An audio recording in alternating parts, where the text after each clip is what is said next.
Hello friends, स्वागत है आपका अडानी एजुकेशन एकेडमी के इस यूट्यूब चैनल पर। तो हम जो है 12th क्लास बायोलॉजी एनसीईआरटी का 5th नंबर का जो चैप्टर है हमारा, जिसका कि नाम है वंशागति एवं विविधता के सिद्धांत, वो हमने स्टार्ट किया था बहुत पहले ही। हालांकि उसको बहुत दिन हो गए हैं और बहुत लंबा चैप्टर भी था ये, लेकिन मेरी भी कुछ मजबूरियों की वजह से मैं बीच में क्लासेस नहीं ले पाई थी, इसकी वजह से ये ज़्यादा ही लंबा हो गया चैप्टर।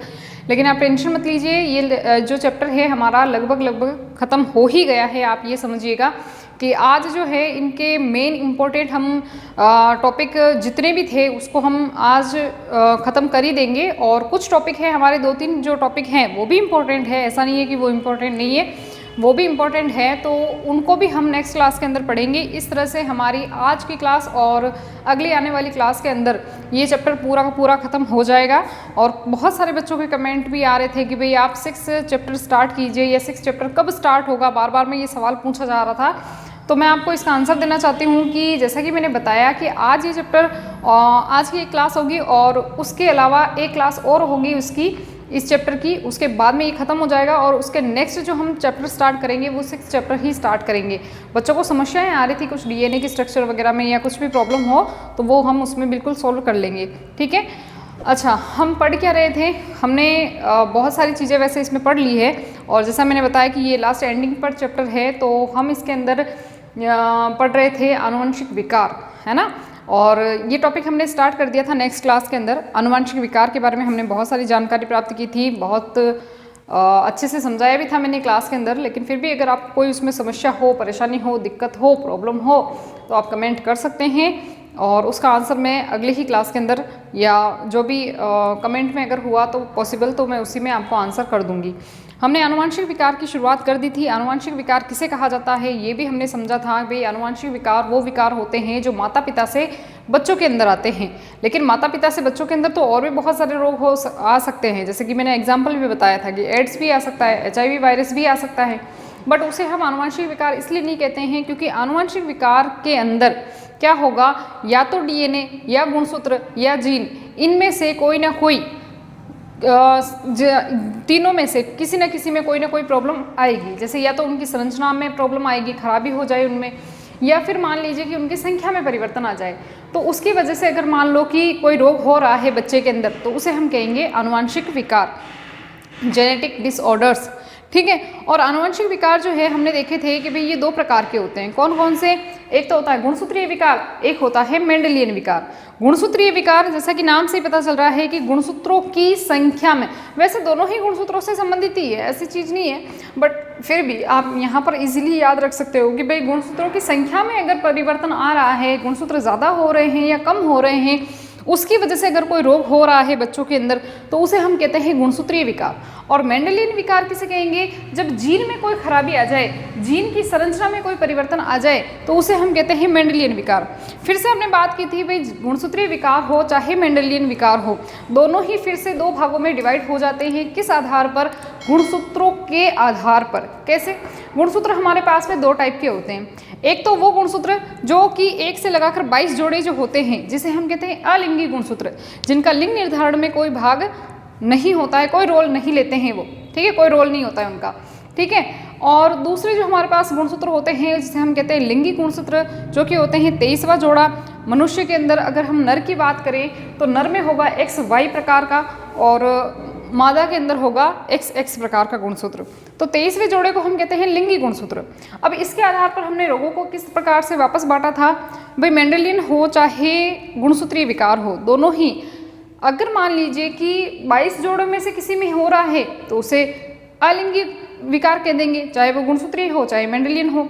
और अगर 23वें जोड़े में प्रॉब्लम आ रही है, उसमें कोई परेशानी आ रही है, उसका जीन खराब है या उनकी संख्या में कोई दिक्कत आ रही है, तो फिर उसे कहेंगे लिंगी, चाहे गुणसूत्रीय विकार चाहे मेंडेलियन विकार, ठीक है।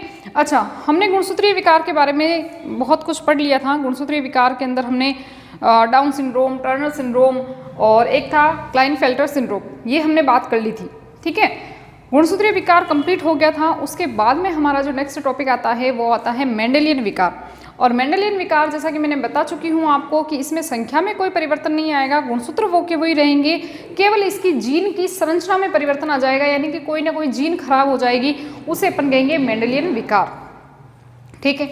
मेंडेलियन विकार के अंदर सबसे पहले आज हम पढ़ने जा रहे हैं कौन सा, हीमोफीलिया। क्या पढ़ेंगे, हीमोफीलिया। और मैंने आपको पहले ही क्लास के अंदर चार्ट भी बनवाया था जिसके अंदर मैंने आपको बताया था कि जैसे कि ये हीमोफीलिया जो है कौन सा होगा, ये लिंगी मेंडेलियन विकार होगा कि अलिंगी होगा। तो ये कौन सा हो जाएगा, लिंगी होगा, क्योंकि मैंने आपको उसमें एग्जाम्पल भी लिखवाया था। लिंगी के अंदर लिंगी मेंडेलियन विकार में दो होंगे, कौन कौन से, एक तो हीमोफीलिया, एक होगा वर्णांधता। ठीक है, अलिंगी के अंदर हम आगे पढ़ेंगे, नेक्स्ट जो भी उसके जो भी प्रकार होंगे, खैर उसकी आगे बात करेंगे। तो अभी हम सबसे पहले स्टार्ट करने जा रहे हैं कौन सा, हीमोफीलिया। देखिए, हीमोफीलिया के और भी बहुत सारे नाम हैं, इसको बहुत सारे नामों से जाना जाता है। तो पहले हम उसकी चर्चा कर लेते हैं कि भाई कौन कौन से नामों से जाना जाता है। तो हीमोफीलिया को हम ब्लीडर रोग भी कहते हैं, कारण बताऊंगी क्यों कहते हैं, बट पहले नाम सुनिएगा इसके।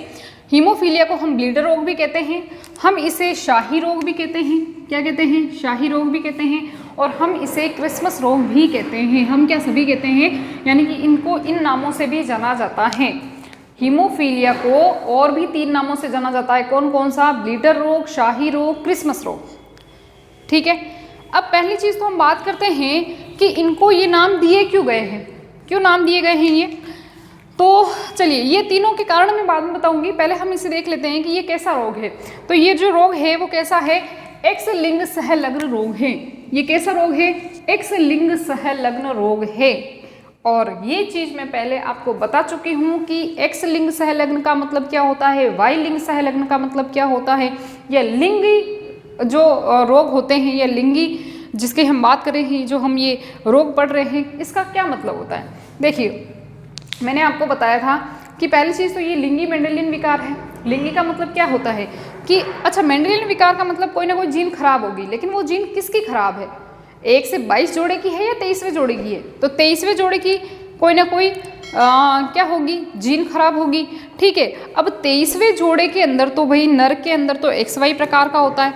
अगर हम नर की बात करें तो नर के अंदर तो 23वां जोड़ा की अगर हम गुणसूत्र की बात करें तो वो होता है XY, और मादा के अंदर जो होता है ना, वो होता है XX। ठीक है, तो इसका जीन जो होगा वो किसका खराब होगा, भाई वो 2 प्रकार के गुणसूत्र हो गए, एक तो अपने पास Y प्रकार का हो गया, एक अपने पास X प्रकार का गुणसूत्र हो गया।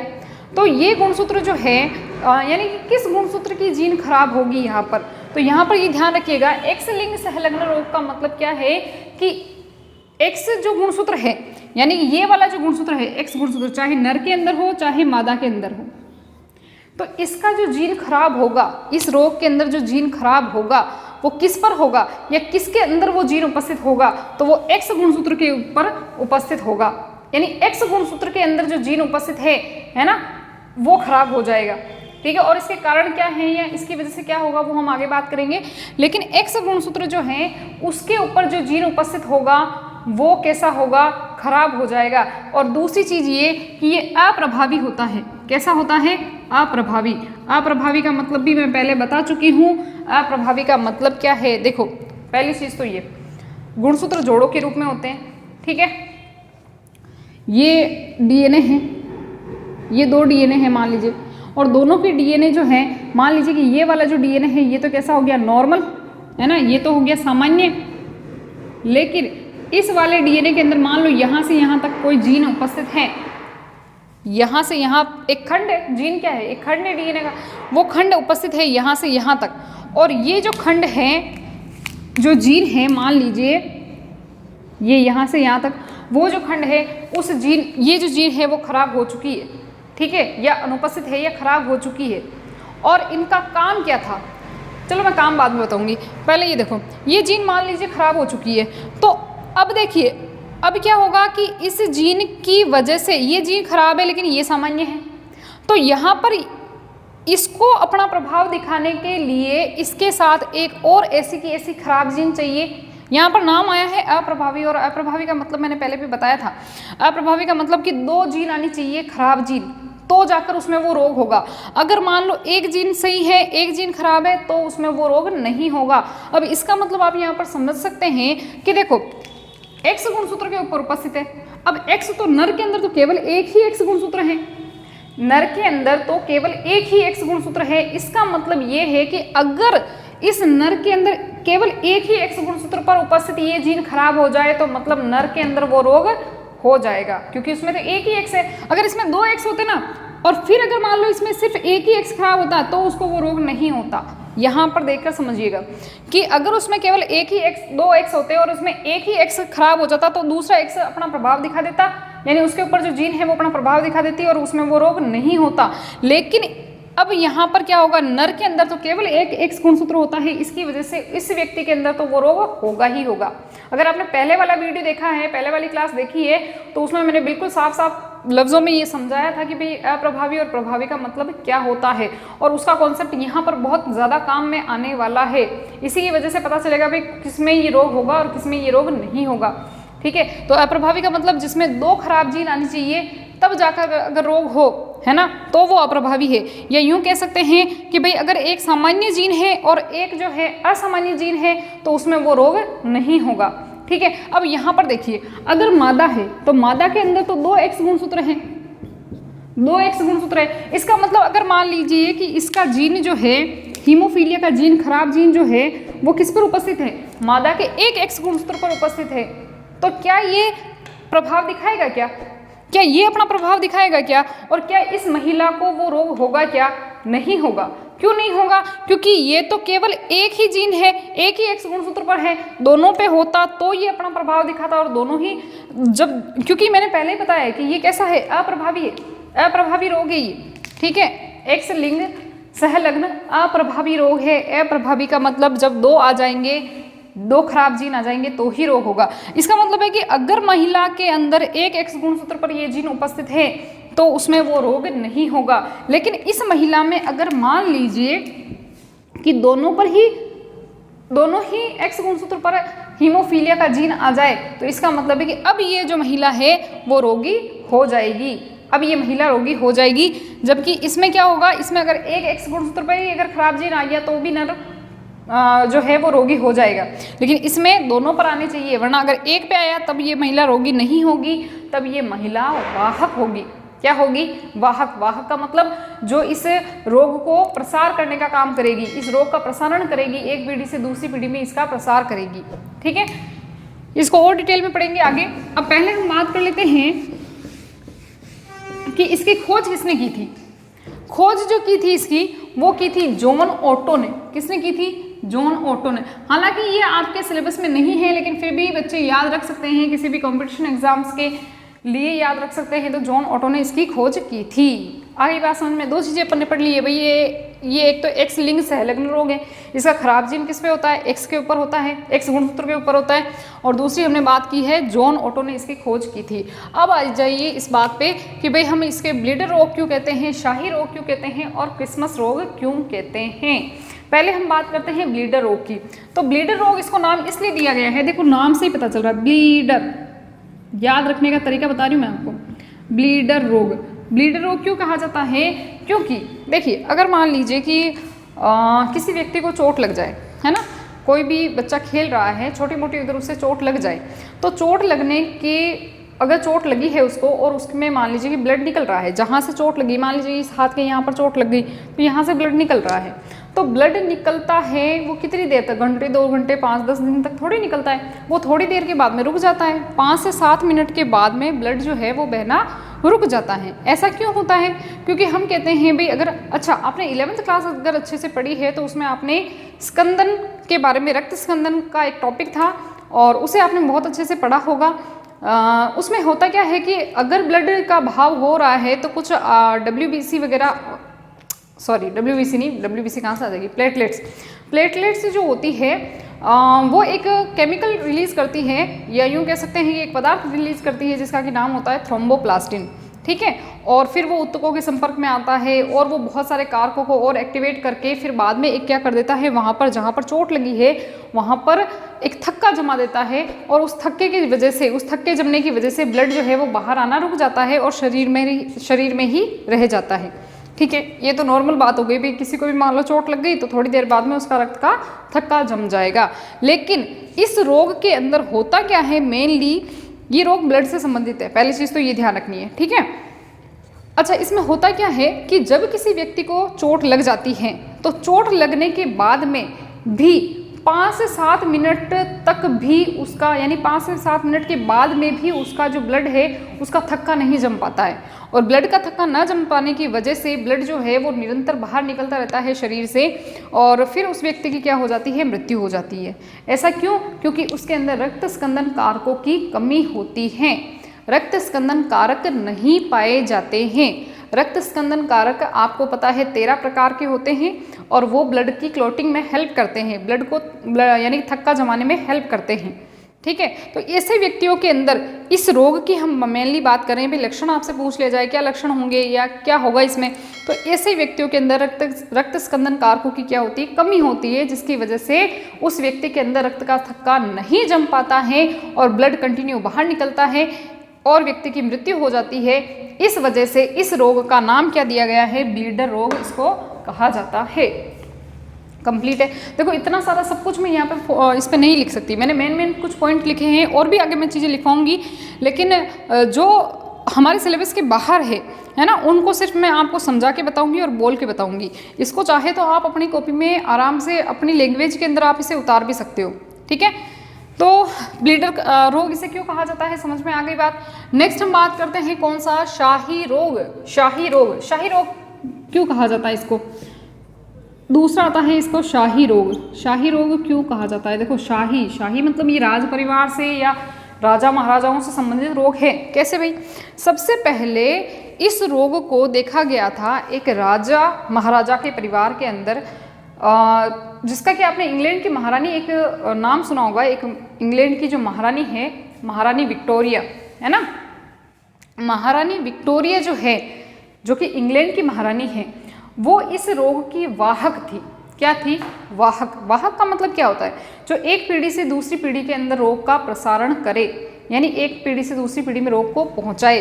तो पहले सबसे पहले देखा गया कि भाई वो इस रोग की वाहक थी। उन्होंने सबसे पहले इस रोग को क्या किया, अपने बेटे के अंदर प्रसारित किया, है ना। उनके बेटे का नाम था लियोपोल्ड। ठीक है, उनके बेटे का नाम क्या था, लियोपोल्ड। ठीक है, उन्होंने क्या किया कि इस रोग का प्रसार किया अपने बेटे के अंदर। ठीक है, फिर बेटे की शादियाँ वादियाँ भी हुई होगी और भी बच्चे पैदा हुए होंगे। इस प्रकार से उनका रिलेशन बहुत सारे देशों से, बहुत सारे है ना देश वगैरह इनसे संबंधित हो गया, भाई उनसे भी रिलेशन बन गया उनका। तो इस तरह से ये रोग जो है, पहले तो शाही परिवार कौन सा, इंग्लैंड का जो शाही परिवार था वहाँ पर देखा गया। फिर उसके बाद में स्पेन, जर्मनी, है ना, फ्रांस वगैरह, यहाँ पर भी इस रोग का प्रसार हो गया। तो इस तरह से ये क्या है कि शाही परिवार में ये रोग सबसे पहले देखा गया था। इस वजह से इसको क्या कहा जाता है, शाही रोग भी कहा जाता है।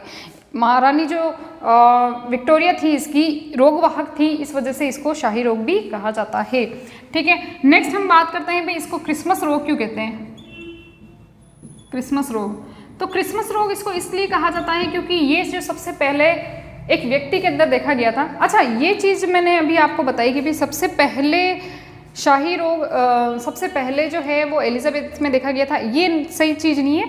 ये कहना सही रहेगा कि ये जो है एलिजाबेथ इसकी वाहक थी, है ना। एलिजाबेथ जो है Victoria, I am so sorry, महारानी विक्टोरिया है, एलिजाबेथ का नाम आ गया। महारानी विक्टोरिया जो है वो इसकी वाहक थी, है ना, इस रोग की वाहक थी। इस वजह से, क्योंकि इस रोग की वाहक थी वो, इस वजह से इसको कहा जाता है शाही रोग। सबसे पहले उनमें नहीं देखा गया था, ठीक है ना।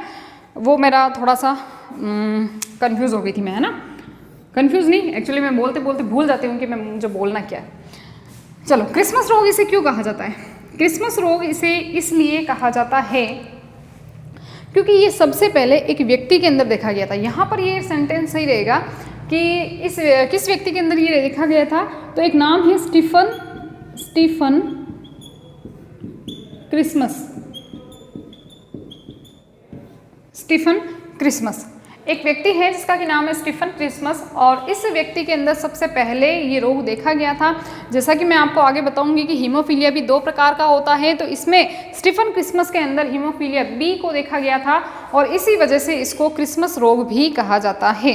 ठीक है, इसे क्या कहा जाता है, क्रिसमस रोग भी कहा जाता है। क्यों कहा जाता है, क्योंकि इसे सबसे पहले स्टीफन क्रिसमस ने देखा, स्टीफन क्रिसमस नामक वैज्ञानिक ने में देखा गया था। ठीक है, एक बार आप इसका स्क्रीनशॉट ले लो ताकि मुझे ये वापस मिटाने पड़ेंगे, तो आप ले लो ताकि कुछ और मिट भी जाए तो भी आपके कोई नुकसान नहीं हो, है ना।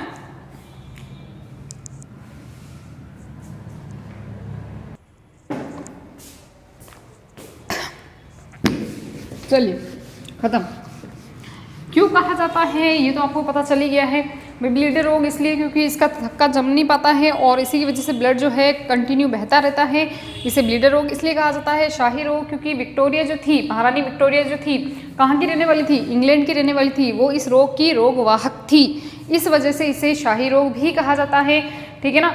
एक तो वो एलिजाबेथ वाला नाम भूल जाना, एलिजाबेथ मैंने गलती से बोल दिया था, विक्टोरिया जो थी, महारानी विक्टोरिया। ठीक है, वैसे कोई नहीं पूछने वाला कि भाई के चांस तो नहीं है कि भाई आपसे पूछा जाए कि भाई ये क्या होता है, लेकिन आप फिर भी क्यों कहा जाता है ये तो नहीं पूछा जा सकता है, लेकिन फिर भी आप एक्स्ट्रा चीज़ लिखना चाहो बोर्ड एग्जाम्स के अंदर तो आप लिख सकते हो। ठीक है, तो विक्टोरिया, महारानी विक्टोरिया जो थी इसकी वाहक थी, इस वजह से इसे शाही रोग भी कहा जाता है। एंड स्टीफन क्रिसमस नामक एक एक व्यक्ति हैं, उनके अंदर ये रोग सबसे पहले देखा गया था, इस वजह से इसको क्रिसमस रोग भी कहा जाता है। खत्म खेल। ठीक है, अब हम बात करते हैं इसके प्रकारों की। ठीक है, तो इसके प्रकार में हम देखते हैं कि ये दो प्रकार का होता है। कौन कौन सा? एक तो होता है हीमोफीलिया ए और एक होता है हीमोफीलिया बी। अब सबसे पहले हम बात करते हैं, अच्छा मैंने आपसे ये कहा है कि हीमोफीलिया के अंदर रक्त स्कंदन कारकों की क्या हो जाती है, कमी हो जाती है। तो हमें यहाँ पर देखना क्या है कि हीमोफीलिया ए के अंदर कौन से रक्त स्कंदन कारक नहीं बन पाता है और हीमोफीलिया बी के अंदर कौन सा रक्त स्कंदन कारक नहीं बन पाता है। तो यहाँ पर आप देखोगे कि हीमोफीलिया ए के अंदर रक्त स्कंदन कारक कौन सा, 8वां का निर्माण नहीं होता है। रक्त स्कंदन कारक 8 का निर्माण नहीं हो पाता है, किसमें, हीमोफीलिया ए में। इस वजह से कुछ नहीं, हीमोफीलिया हो जाता है। ठीक है, इसे हीमोफीलिया ए कहते हैं। हीमोफीलिया ए में ये पूछा जा सकता है आपसे नीट के अंदर कि हीमोफीलिया ए में कौन से रक्त स्कंदन कारक का निर्माण नहीं हो पाता है। कौन सा होगा, रक्त स्कंदन कारक 8। और हीमोफीलिया बी में कौन सा रक्त स्कंदन कारक का निर्माण नहीं हो पाता है, रक्त स्कंदन कारक 9 का निर्माण नहीं हो पाता है। ठीक है, ए में 8, बी में 9। ठीक है, अब बात करते हैं कि भाई ये हीमोफीलिया क्या है। तो मैंने आपको जैसा कि बताया कि हीमोफीलिया रोग के अंदर रक्त स्कंदन कारकों की कमी की वजह से ब्लड का थक्का नहीं जम पाता है और ब्लड कंटिन्यू बाहर निकलता रहता है और ऐसे में व्यक्ति की मृत्यु हो जाती है। अब यहाँ पर ध्यान देने योग्य ये बात है कि ये रोग महिलाओं में और पुरुषों में दोनों में ही पाया जाता है। ये रोग महिलाओं में और पुरुषों में दोनों में ही पाया जाता है, लेकिन मुख्यतः यह है पुरुषों के अंदर पाया जाता है। मुख्यतः क्यों पुरुषों में पाया जाता है, मैंने अभी भी पहले भी कारण बताया था, क्योंकि पुरुषों के अंदर केवल एक एक्स गुणसूत्र होता है और अगर उसी पर एक ही एक्स गुणसूत्र के ऊपर ये खराब जीन आ जाए तो पुरुषों में होने की, यानी कि अगर पुरुषों में एक एक्स गुणसूत्र पर ही ये खराब जीन आ गई यानी कि उसमें तो होगा ही होगा। लेकिन महिलाओं में 2 चांस हो सकते हैं, 2 कंडीशन बन सकती है। अगर एक एक्स गुणसूत्र पर आया है तब तो वो केवल क्या होगी, वाहक होगी, और अगर दोनों पर ही ये एक्स गुणसूत्र पर दोनों पर ही अगर मान लो कि इसका क्या आ जाए, इसका जीन आ जाए, तो इसका मतलब है कि दोनों पर आ गया, इसका मतलब है कि उस महिला में भी ये रोग होगा। ठीक है, तो ज़्यादातर तो जो है ये पुरुषों में देखा गया है। ठीक है, और महिलाएं इसकी वाहक होती है, यानी कि एक पीढ़ी से दूसरी पीढ़ी में पहुंचाने का इसको काम करती हैं। ठीक है, अब देखिए यहाँ पर क्या लिख रखा है, इस रोग से पीड़ित व्यक्ति में रक्त का स्कंदन नहीं होता है जब शरीर पर चोट लगने पर या जब शरीर पर चोट लग जाती है तो 5 से 7 मिनट के से अधिक देरी तक रक्त का बहाव नहीं रुकता है और इसे क्या कहते हैं, हीमोफीलिया कहते हैं। ठीक है, 5 से 7 मिनट लगभग या ज़्यादा से ज़्यादा 8 मिनट के अंदर भी अगर रक्त का थक्का नहीं जम पा रहा है और ब्लड कंटिन्यू बाहर बह रहा है तो इसे हम क्या कहेंगे, हीमोफीलिया रोग है। इसका मतलब है कि उस व्यक्ति में हीमोफीलिया रोग है। ठीक है, अब हम बात करते हैं हीमोफीलिया की वंशागति।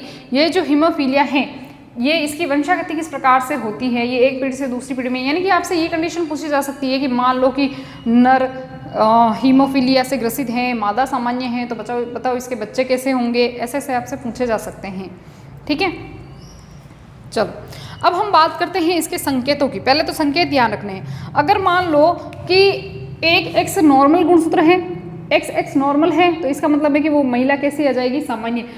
आगे हम इसका जब हम वो बनाएंगे ना, चार्ट बनाएंगे, तो आपको समझने में सहायता होगी। अगर एक एक्स गुणसूत्र पर एच हीमोफीलिया, एच का मतलब यहाँ पर हीमोफीलिया की जीन है, ध्यान रखना। हीमोफीलिया की जीन उपस्थित है तो उसे हम H से शो करेंगे। H का मतलब हीमोफीलिया, H से स्टार्ट होता है इसलिए हीमोफीलिया S से स्टार्ट करेंगे। हीमोफीलिया की जीन है तो XHX, यानी कि ये महिला कैसी होगी, वाहक मादा होगी। वाहक क्यों, क्योंकि अगर दोनों पर ही HH होता तब ये कैसी होती है, रोगी होती, लेकिन एक पर ही H हीमोफीलिया की जीन उपस्थित है, इसका मतलब ये वाहक मादा होगी। ठीक है, दोनों पर ही अगर उपस्थित हो जीन तो उसे कहेंगे हीमोफीलिक मादा, क्योंकि मादा के अंदर XX गुणसूत्र होते हैं। ठीक है, अब देखो इसमें दो ही कंडीशन बनेगी। अगर नॉर्मल है यानी किसी पर भी जीन उपस्थित नहीं है, किसी पर भी क्या एक ही X पर होना चाहिए, Y पे तो हो ही नहीं सकता। ठीक है, तो इसे कहेंगे सामान्य नर। और अगर मान लो कि X गुणसूत्र पर हीमोफीलिया का जीन उपस्थित है लेकिन Y पर तो नहीं है ना, Y पर हो भी नहीं सकता है, तो इसे अपन क्या कहेंगे, हीमोफीलिक नर कहेंगे। अब हमें इसकी केस लड़ने हैं हमें। ठीक है, तो सबसे पहले हम केस नंबर 1 की बात करते हैं। इसमें हम ले लेते हैं, सबसे पहले हम बात करते हैं सामान्य मादा।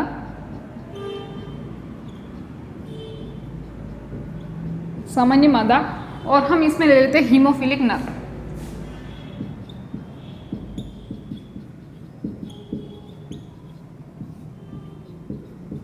हीमोफिलिक नर और सामान्य मादा। सामान्य मादा यहाँ पर आप देख सकते हैं कौन सी होगी, हम क्या ले सकते हैं इसका XX, और हीमोफिलिक नर का मतलब यहाँ पर क्या हो गया, XHY।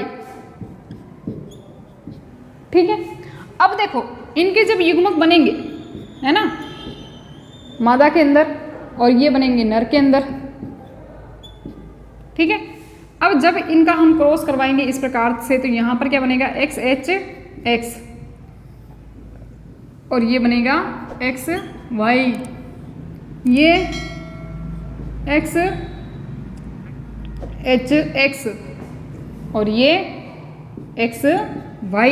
इसका मतलब देखिए यहाँ पर क्या क्या चीजें आई है, कंडीशन क्या क्या आई है, XHX, मतलब ये जो लड़की पैदा हुई है ये लड़की कैसी होगी, केवल इसके एक ही X गुणसूत्र पर हीमोफीलिया का जीन उपस्थित है, तो ये लड़की कैसी होगी, वाहक मादा, वाहक मादा। और यहाँ पर देखिए ये कैसा होगा, देखो इस पे तो किसी पर भी जीन नहीं है तो ये क्या होगा, सामान्य नर। और ये कैसी हो जाएगी, ये भी वाहक मादा, और ये भी कैसा हो जाएगा, सामान्य नर, सामान्य नर। ठीक है, तो इसमें देखिए वाहक मादा है तो कितनी आई, 2 आई, और सामान्य नर कितने आए, 2 आए। यानी कि यहाँ पर अगर आपको कंडीशन पूछ ली जाए कि मान लीजिए आपसे क्वेश्चन पूछ लिया जाए कि सामान्य मादा है और हीमोफिलिक नर है, इन दोनों की शादी हो जाती है तो इनके बच्चे किस प्रकार से होंगे, ये इनके बच्चों की क्या भाई रोग होंगे कि नहीं होंगे, कि इसमें क्या कितने स्वस्थ होंगे, कैसे, कुछ भी क्वेश्चन पूछ सकता है आपसे। तो यहाँ पर हमने जब इनका क्रॉस करवाया तो यहाँ पर देखो इसमें हमें क्या क्या चीज़ें प्राप्त हुई, हमें दो जो बच्चे, अगर मान लो 2 कंडीशन होगी भाई 2 लड़कियाँ हो सकती है तो दोनों तो कैसे होगी, वाहक मादा हो सकती है, और नर कैसे होंगे, सारे के सारे सामान्य। लेकिन क्या इसमें कोई भी रोगी बच्चा पैदा हुआ, क्या नहीं हुआ, यानी कि रोगी बच्चों की जो प्रतिशत मात्रा है वो 0 है। ठीक है, चलिए अब इसका स्क्रीनशॉट ले लीजिए फटाफट।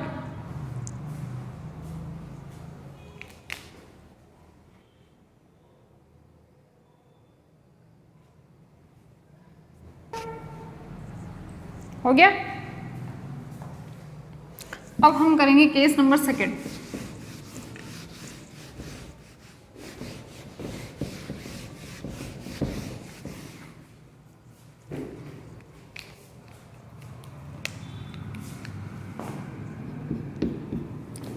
इसमें हम लेंगे वाहक मादा और सामान्य नर, वाहक मादा और सामान्य नर। तो वाहक मादा कौन सी होगी इसमें से, देखिए XHX वाहक तभी तो होगी जब इसके केवल एक ही X गुणसूत्र पर क्या हो, हीमोफीलिया का जीन उपस्थित हो। ठीक है, और सामान्य नर तो आपको पता है XY। अब इसके युग्मक बना लो, क्या होंगे, XHX और ये क्या हो जाएंगे, XY। ठीक है, जब हम इसका इस प्रकार से क्रॉस करवाएंगे तो ये XHX कौन हो गई, ये वाहक मादा। ठीक है, इसको हम जब इसके साथ में मिलाएंगे तो ये क्या हो गया, XHY। देखो यहाँ पर क्या आ गया, रोगी आ गया, ठीक है, रोगी। अच्छा यहाँ पर पुत्र पुत्रियाँ लिख लो आप, वाहक पुत्री है ना, रोगी पुत्र, क्योंकि बच्चे ही पैदा होंगे ना, डायरेक्ट तो बड़े बनेंगे नहीं। यहाँ पर एक्स एक्स, ये क्या हो गया, सामान्य पुत्री, सामान्य पुत्री। और यहाँ पर ये क्या हो गया, एक्स वाई, सामान्य पुत्र, सामान्य पुत्र।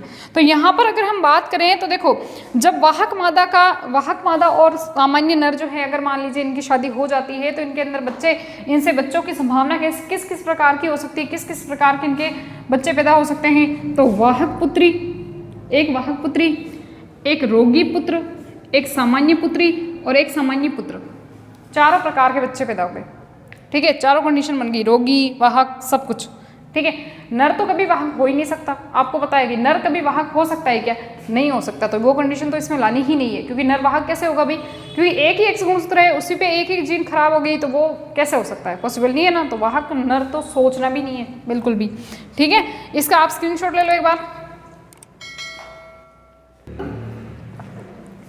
हो गया। देखिए आप इसकी जगह पर इसी प्रकार से केस थर्ड भी आप लिख सकते हैं, इसमें भी आप अपने हिसाब से जो भी कोई भी आप ले सकते हैं भाई, वाहक मादा की जगह आप रोगी मादा भी ले सकते हैं, ठीक है। सामान्य नर की जगह आप सामान्य नर ले, दो ही कंडीशन बन सकती है सामान्य नर में, तो या तो सामान्य नर या रोगी नर, ठीक है, या हीमोफिलिक नर भी आप जिसे कह सकते हो। तो आप इस तरह से आप इनके खुद के केस आप खुद लड़ सकते हो, ठीक है।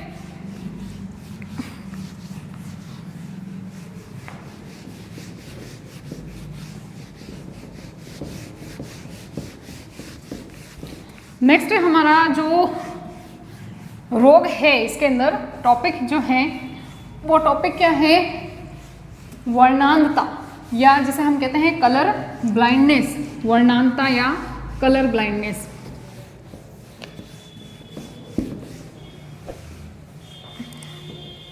वर्णांधता या कलर ब्लाइंडनेस भी एक इम्पोर्टेंट टॉपिक है, एक इम्पोर्टेंट रोग है, ये आ सकता है एग्जाम के अंदर भाई, वर्णांधता किसे कहेंगे या कलर ब्लाइंडनेस किसे कहेंगे।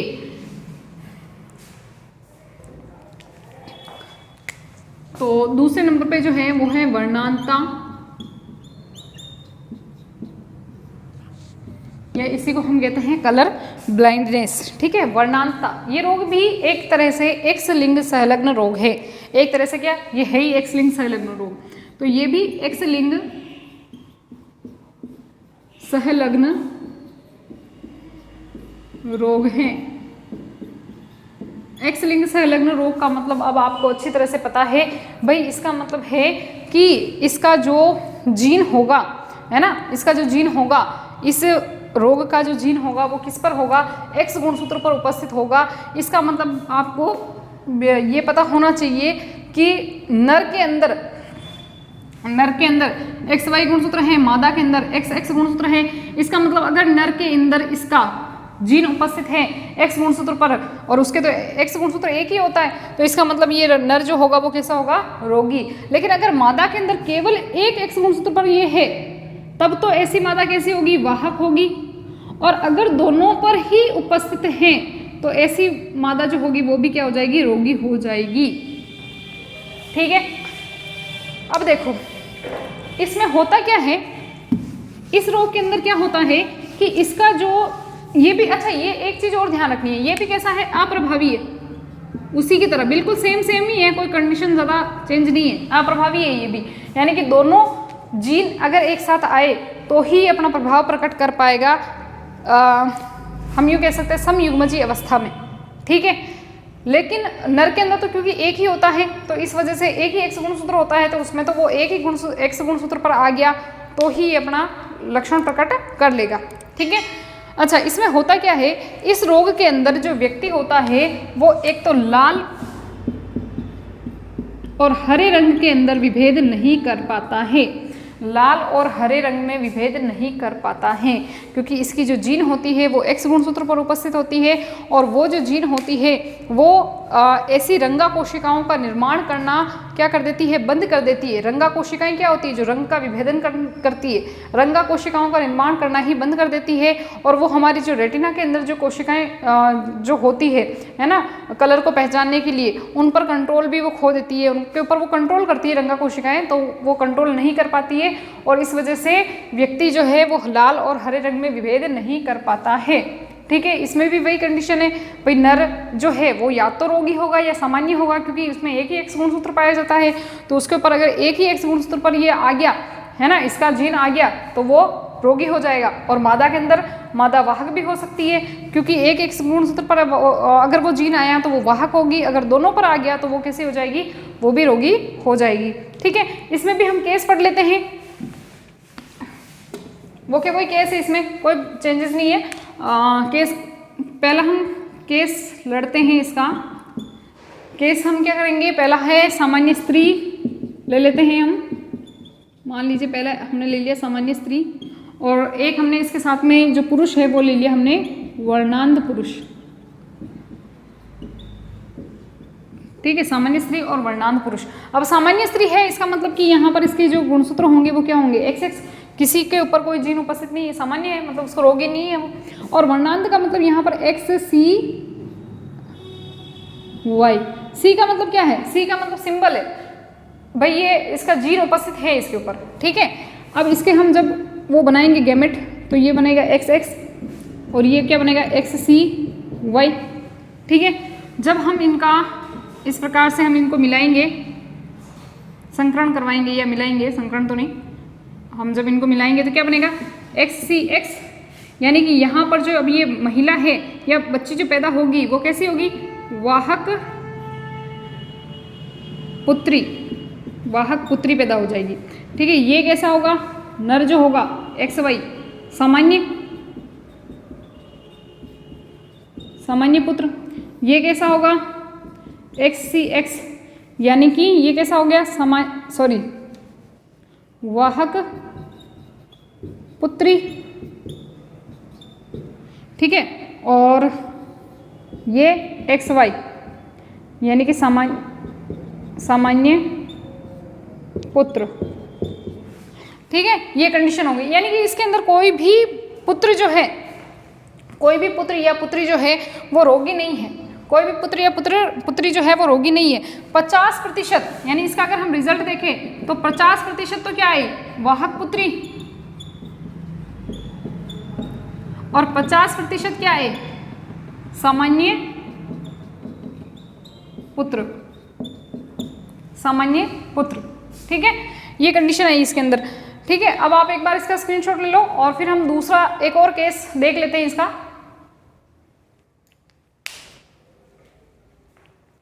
ले लिया,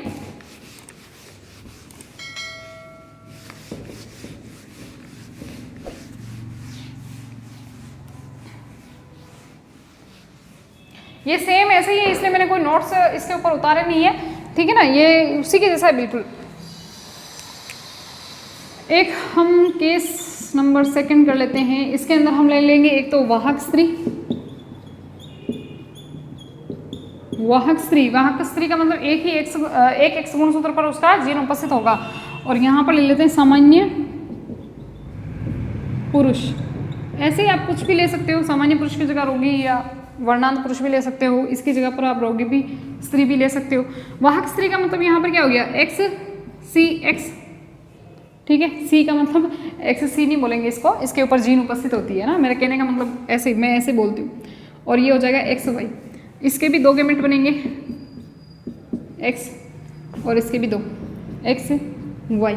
ठीक है, इसको जब हम मिलाएंगे तो ये XCX, यानी कि ये क्या हो गए, वाहक पुत्री। ये कैसा हो जाएगा XCY। अब देखो यहाँ पर कैसा आ गया, वर्णांध पुत्र। ठीक है ना, और ये XX, सामान्य पुत्री। और ये सामान्य पुत्र। यानी कि इसके 4 कंडीशन हो गई। 4 क्या?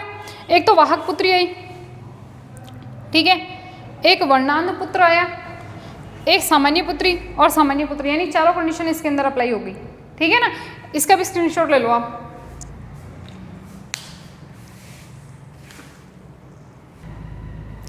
हो गया। अब हम पढ़ते हैं नेक्स्ट अलिंगी मेंडेलियन विकार।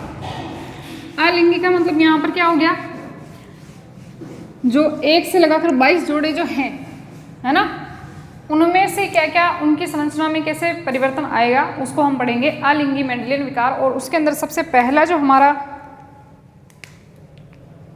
इसका रोग जो है वो है दात्र कोशिका अरक्तता, या इसी को फेमस नाम से जाना जाता है सिकल सेल एनीमिया।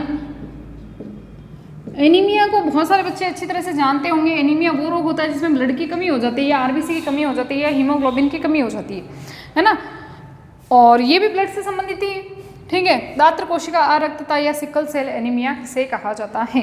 देखो, सिकल सेल एनीमिया में आपको याद रखना है, क्या आपको ध्यान क्या रखना है कि ये ब्लड से संबंधित है। तो इसमें होता क्या है, देखो आपको इसमें पहली चीज़ तो ये ध्यान रखनी है कि इसके अंदर जो आपने एक संरचना पढ़ रखी होगी, जो हमारा ब्लड होता है, ब्लड के अंदर क्या होती है, आरबीसी होती है, सबसे ज़्यादा क्वांटिटी में आरबीसी होती है। और आरबीसी के अंदर एक तत्व पाया जाता है, या यूँ कह सकते हैं कि भाई एक पदार्थ होता है जिसका कि नाम है हमारा हीमोग्लोबिन। और हीमोग्लोबिन जो होता है, हीमोग्लोबिन की अगर आपने संरचना देखी हो, हीमोग्लोबिन की अगर आपने संरचना देखी हो तो हीमोग्लोबिन की संरचना में 4 तो होते हैं हीम के समूह। क्या होते हैं? 4 तो होते हैं हीम के समूह, ठीक है। और 4 हीम के समूह होते हैं और उनके अंदर जो है आयरन बैठा रहता है ऐसे, और वो भी किस फॉर्म में, Fe+2, ठीक है, इस फॉर्म में Fe+2 Fe+2। तो ये तो हो गए हीम। और इन हीम से, हीम के अंदर ये तो हीम के पार्टिकल हो गए, और इन हीम से क्या जुड़ी होती है, ऐसे ग्लोबिन प्रोटीन की श्रृंखला जुड़ी होती है। ऐसे ग्लोबिन प्रोटीन की श्रृंखलाएं जुड़ी होती है, चेन लगी होती है, ऐसे चेन, है ना। 4 तो हीम के समूह होते हैं, ये 4 है हीम के समूह, लेकिन ये पूरा का पूरा एक ही संरचना है। क्या है ये? हीमोग्लोबिन है। ये पूरा का पूरा एक हीमोग्लोबिन का अणु है ये, ठीक है। तो जिसके अंदर 4 तो होते हैं हीम के समूह, ये तो होते हैं हीम के समूह, और इनके अंदर आयरन बैठा होता है, और ये होती है इसकी ग्लोबिन प्रोटीन, ग्लोबिन प्रोटीन, ठीक है। जिसमें से 2 जो होती है वो तो होती है अल्फा ग्लोबिन, और 2 होती है बीटा ग्लोबिन। अल्फा ग्लोबिन और बीटा ग्लोबिन, ध्यान रखना, ठीक है। और हीमोग्लोबिन काम क्या करता है, ये ऑक्सीजन का परिवहन करता है, ये कार्बन डाइऑक्साइड का परिवहन करता है हमारे शरीर के अंदर, ब्लड के अंदर, ठीक है। अब देखो इसमें होता क्या है कि जो इसकी बीटा जो ग्लोबिन प्रोटीन है ना, बीटा जो श्रृंखला है, ये है क्या वैसे, ये ग्लोबिन प्रोटीन है। ये देखो ये प्रोटीन है, और प्रोटीन किससे मिलकर बनी होती है? अमीनो एसिड से मिलकर बनी होती है। प्रोटीन जो है वो अमीनो एसिड से मिलकर बनी होती है। अमीनो एसिड ऐसे मिलकर एक पूरी प्रोटीन की श्रृंखला बना देती है, प्रोटीन बना देती है पूरा का पूरा, ठीक है। तो यहाँ पर अब अगर हम देखें तो जैसे कि मान लो यहाँ पर ये जो है हीमोग्लोबिन के अंदर जो ग्लोबिन प्रोटीन जो है वो ऐसे, जैसे मान लो ये अमीनो एसिड, ये अमीनो एसिड, ये अमीनो एसिड, 1 2 3 4 5 6 7, है ना। इस तरह से बहुत सारे होते हैं, ठीक है। तो इस तरह से ये हीमोग्लोबिन के अंदर, ग्लोबिन प्रोटीन के अंदर जो प्रोटीन है, इसके अंदर ये छोटी छोटी सी अमीनो एसिड की श्रृंखलाएं, या यूँ कह सकते हैं अमीनो एसिड आपस में जुड़ कर क्या बनाती है, प्रोटीन का निर्माण करती है, चेनें लगी होती है। इसका जो 6 नंबर का है, देखो 1 2 3 4 5 6 नंबर का जो इसके अंदर एक अमीनो एसिड होता है, इसके अंदर 6 नंबर के ऊपर एक अमीनो एसिड होता है जिसका नाम है ग्लूटामिक एसिड। ग्लूटामिक एसिड, ठीक है। और ग्लूटामिक एसिड को हम ऐसे लिखते हैं GAG से, GAG, गैग, ठीक है। गैग नहीं होता वो GAG, ऐसे पढ़ने का तरीका है। ग्लूटामिक एसिड जो होता है GAG है ना, इसका कोड होता है GAG। इसके स्थान पर छठे अमीनो अम्ल है, देखो बीटा श्रृंखला है, बीटा श्रृंखला का छठा अमीनो अम्ल है, छठे अमीनो अम्ल के ग्लूटामिक एसिड की जगह पे, ये ग्लूटामिक अम्ल होना चाहिए यहाँ पर, लेकिन ग्लूटामिक अम्ल की जगह पर यहाँ पर आ क्या जाता है, वेलिन अमीनो अम्ल आ जाता है। क्या आ जाता है, वेलिन अमीनो अम्ल आ जाता है, जिसका कोड क्या होगा, GUG। क्या होगा, GUG। ग्लूटामिक अम्ल की जगह पर क्या आ जाता है, वेलिन आ जाता है, जिसकी वजह से इसकी श्रृंखला में देखो प्रॉब्लम आ गई ना, श्रृंखला में चेंजेस आ गए, ठीक है। तो यहाँ पर ग्लूटामिक की जगह क्या आ जाता है, वेलिन आ जाता है, जिसकी वजह से ये रोग हो जाता है, जिसका कि नाम क्या है, दात्र कोशिका अरक्तता या सिकल सेल एनीमिया, ठीक है। और इसका भी देखो, अच्छा चलो ठीक है, वो छोड़ो, आप कुछ और बताने वाली थी, वो छोड़ो, ठीक है। तो इसके अंदर क्या होगा, छठे अमीनो अम्ल में छठा जो अमीनो अम्ल होता है, जो कि ग्लूटामिक अम्ल होना चाहिए, उसकी जगह पर क्या आ जाता है, वेलिन आ जाता है, जिसकी वजह से इस पूरे हीमोग्लोबिन की संरचना में परिवर्तन आ जाता है।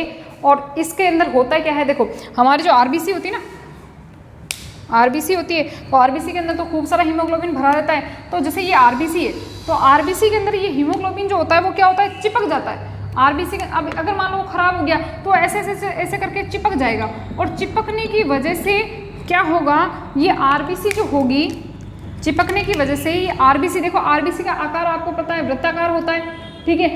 वृत्ताकार ना होकर ये कैसी हो जाएगी, ऐसे हो जाएगी।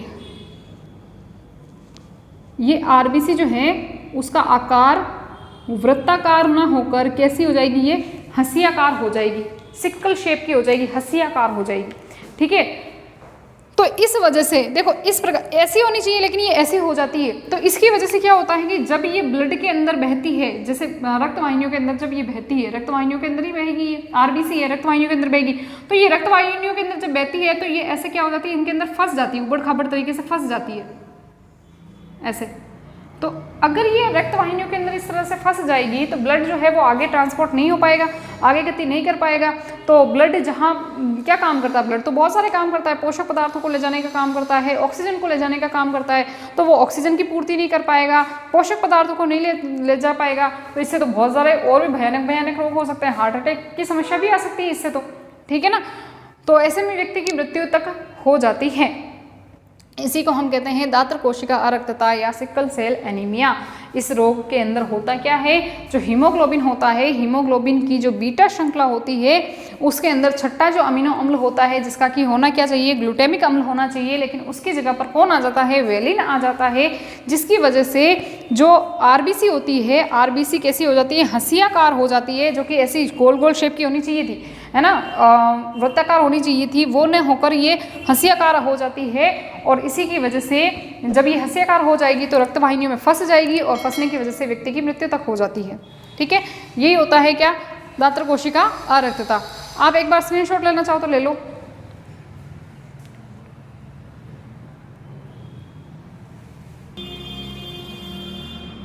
चलिए, हो गया।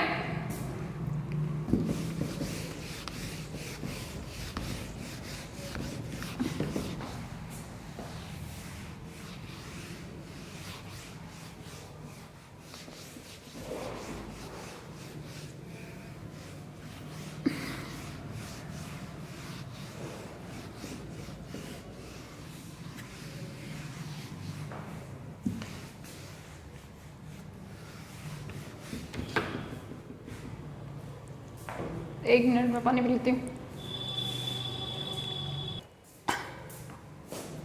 नेक्स्ट जो है 3 नंबर का है, वो है फिनाइल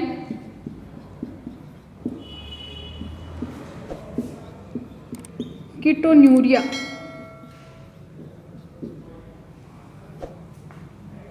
फिनाइल कीटोन्यूरिया है ना, कीटोन्यूरिया नहीं, नूरिया ही होगा शायद, कीटोन्यूरिया, फिनाइल कीटोन्यूरिया। ये जो रोग है फिनाइलकीटोनुरिया जो है वो 12वें जोड़े गुणसूत्र का जो 12वां जोड़ा होता है उसमें अप्रभावी जीन के आ जाने के कारण, या यूँ कह सकते हैं अप्रभावी जीन के आने की वजह से, उत्परिवर्तन के कारण जो है ये रोग होता है। तो ये किसकी वजह से होता है? पहली चीज़ तो ये किस में होता है? 12वें जोड़े के अंदर। ठीक है, इस रोग के अंदर होता क्या है कि हमारे शरीर के अंदर एक बहुत ही महत्वपूर्ण अमीनो अम्ल होता है जिसका कि नाम है phenyl alanine,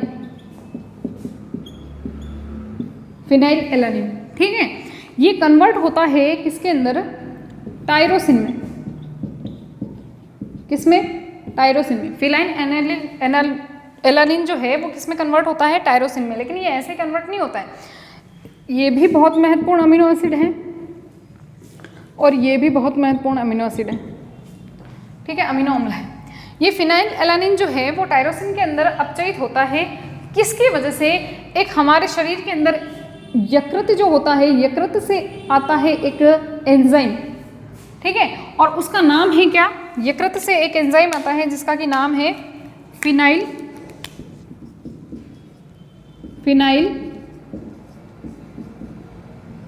alanine hydroxylase. Phenyl alanine hydroxylase एक एंजाइम होता है जो कि यकृत के द्वारा स्रावित होता है, और इस फिनाइल एलानिन हाइड्रोक्सिलेज एंजाइम की वजह से फिनाइल एलानिन जो होता है, जो कि एक महत्वपूर्ण अमीनो अम्ल होता है, ये अपचयित होता है किसमें? टायरोसिन के अंदर अपचयित होता है। लेकिन क्योंकि 12वें जोड़े के अंदर इसका एक अप्रभावी जीन आ जाता है जिसकी वजह से जो कि ये रोग उत्पन्न करता है, तो इसमें होता क्या है कि यकृत से फिनाइल एलानिन हाइड्रोक्सिलेज जो है वो रिलीज नहीं हो पाता है, वो स्रावित नहीं हो पाता है। जब अगर ये स्रावित नहीं हो पाएगा तो यहाँ पर ये इसको इसमें कन्वर्ट नहीं करेगा, यानी कि फिनाइल एलानिन को टायरोसिन में ये नहीं बदलेगा। तो ऐसी कंडीशन में फिनाइल एलानिन जो है वो हमारे शरीर में एकत्रित होता जाता है, और मुख्यतः ये कहाँ पर एकत्रित होता है? मस्तिष्क के अंदर एकत्रित होता जाता है, और इसकी वजह से मनुष्य के अंदर क्या आ जाती है? मानसिक दुर्बलता आ जाती है। मानसिक दुर्बलता, सोचने समझने की क्षमता वगैरह कम हो जाती है, मानसिक दुर्बलता आ जाती है इसकी वजह से। ठीक है, और व्यक्ति थोड़ा बहुत मंदबुद्धि भी हो जाता है, और इसी की वजह से जो व्यक्ति है उसके हाथ पैर की जो पेशियां हैं, है ना, हाथ पैर की या मुख्यतः पैरों की जो पेशियां होती है, पैर की मुख्यतः पैरों की पेशियां और अस्थियां क्या हो जाती है? दुर्बल हो जाती है। अस्थियां दुर्बल हो जाती है जिसकी वजह से व्यक्ति जो है वो सीधा खड़ा भी नहीं रह पाता है और ना ही वो चल पाता है। ठीक है, मानसिक दुर्बलता और हाथ पैर की पेशियां वगैरह जो होती है वो क्या हो जाती है? कमज़ोर हो जाती है। उनमें दुर्बलता आ जाने की वजह से वो व्यक्ति चल फिर नहीं सकता है, वो खड़ा भी नहीं रह पाता है। इसी को हम, इस रोग को हम क्या कहते हैं? फिनाइलकीटोनुरिया कहते हैं। आगे बात समझ में, इसमें क्या होगा? यकृत से एक एंजाइम जो कि फिनाइल एलानिन हाइड्रोक्सिलेज रिलीज होता है वो रिलीज नहीं हो पाएगा, और फिनाइल एलानिन को वो टायरोसिन में अपचयित नहीं कर पाएगा, जिसकी वजह से ये हमारे शरीर में एकत्रित होता जाएगा, और एकत्रित होकर ये किस में बदल जाएगा? जो पायरुविक एसिड वगैरह है इनमें वो बदल जाएगा, और इसकी वजह से जो है ये ये ज़्यादातर मस्तिष्क के अंदर भी एकत्रित होता है, और इसकी वजह से मानसिक दुर्बलता आ जाती है, और शरीर की पेशियां और अस्थियां क्या हो जाती है? दुर्बल हो जाती है। इसी को हम नाम क्या देते हैं? फिनाइलकीटोनुरिया। ठीक है, ख़त्म। ये जो नेक्स्ट वाला था ये फिनाइलकीटोनुरिया जो है वो भी खत्म हो गया है। नेक्स्ट अगला हम थैलासीमिया पढ़ते हैं। पहले आप इसका स्क्रीनशॉट ले लो।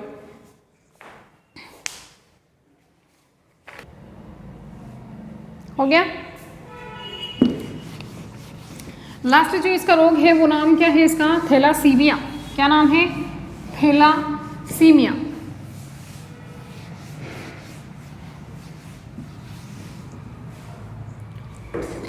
थैलासीमिया, देखिए थैलासीमिया जो रोग है ये एकदम सिंपल सा छोटा सा रोग है। थैलासीमिया जो रोग है इसके अंदर होता क्या है कि जैसे आपने एक रोग अभी भी पढ़ा था पहले, इससे जस्ट पहले, जिसके अंदर हमने ये देखा था कि हीमोग्लोबिन की जो बीटा श्रृंखला होती है ना, उसके अंदर क्या होता है कि जो ग्लूटामिक एसिड है उसकी जगह पर आ जाता है वेलिन, तो उसकी वजह से उसकी संरचना में परिवर्तन आ जाता है। जैसे हमने कहा था सिकल सेल एनीमिया की बात कर रही हूँ मैं वहाँ पे। ठीक है, यहाँ पर क्या होगा? थैलासीमिया के अंदर क्या होगा? इस रोग के अंदर इसकी क्वांटिटी में चेंजेस आ जाएंगे। कैसे? जैसे कि ये होगी हीमोग्लोबिन की संरचना, जिसमें ये हीम समूह हो गए, प्रत्येक में आयरन है, ठीक है।